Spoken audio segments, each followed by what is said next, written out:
Hey third graders, this is Mrs. Kopp, and today I will be teaching you about equivalent fractions. Our goal is that you will be able to recognize and create your own equivalent fractions. This covers the Iowa Core Math Standard, Recognize and Generate Simple Equivalent Fractions. Our lesson summary is that we will learn what equivalent fractions are by using a visual fraction model, and we will discover how to create our own equivalent fractions through multiplication. We will also learn how to determine what a non-equivalent fraction is. So what are equivalent fractions? Well, equivalent fractions look different but show the same amount. Let's say you have friends over and you have one whole pizza, but then they end up eating 1/2 of the pizza.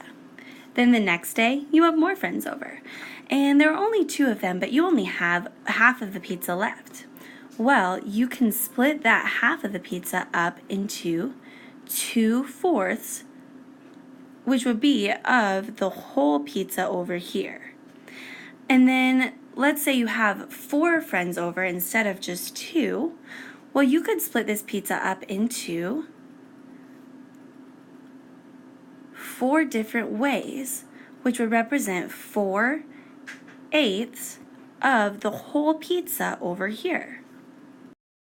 They equal the same amount of pizza, but they're split up into a number of different ways. By looking at how these pizzas are divided, we can see here that we have 1/2, 2/4, and 4/8. We know that by looking at how each of the slices are colored in. We can see that each of these pizzas represent the same amount of pizza. So the fractions they are split into are equivalent. That means they name the same number. We know that the 1 here represents the numerator and the 2 represents the denominator.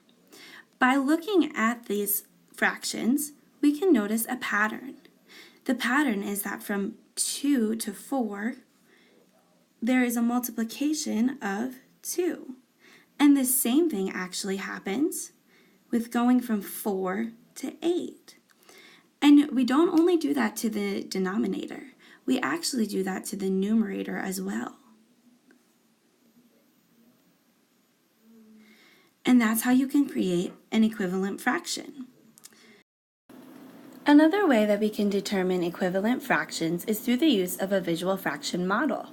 We will look at these pies here to determine whether or not they represent equivalent or non-equivalent fractions.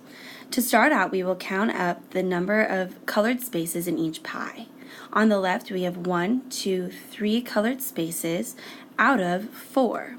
So we would write this as 3/4. To do the same thing on the pie on the right, we would count up the colored spaces, which is 1, 2, 3, 4, 5, 6, out of 8. So we would write out 6/8. Now we have to see if there is a number that we can multiply 3 by in order for it to become 6, and that we can multiply 4 by in order for it to become 8. Well, we know that if we multiply 4 times 2, it equals 8. And 3 times 2 equals 6. Therefore, 3/4 is equivalent to 6/8. Now to do the one on the bottom, we'll start out the same way by counting up the colored spaces. 1, 2, out of 1, 2, 3. So we would write 2/3. And on the right, there are 5 colored spaces out of 8. Now we have to determine, is there a number that we can multiply 2 by in order for it to be 5, or 3 by in order for it to be 8? If we multiply 2 times 2 and 3 times 2, it would equal 4 on the top and 6 on the bottom, which does not equal 5/8. And then if we were to multiply 2 times 3, it would equal 6. And if we multiplied the bottom by 3, it would equal 9. Therefore, 2/3 and 5/8 are not equivalent. So we denote that with a slash through the equal sign. To recap, today we learned how to divide an amount into fractions that are equivalent. We also learned how to create our own equivalent fractions through multiplying and dividing.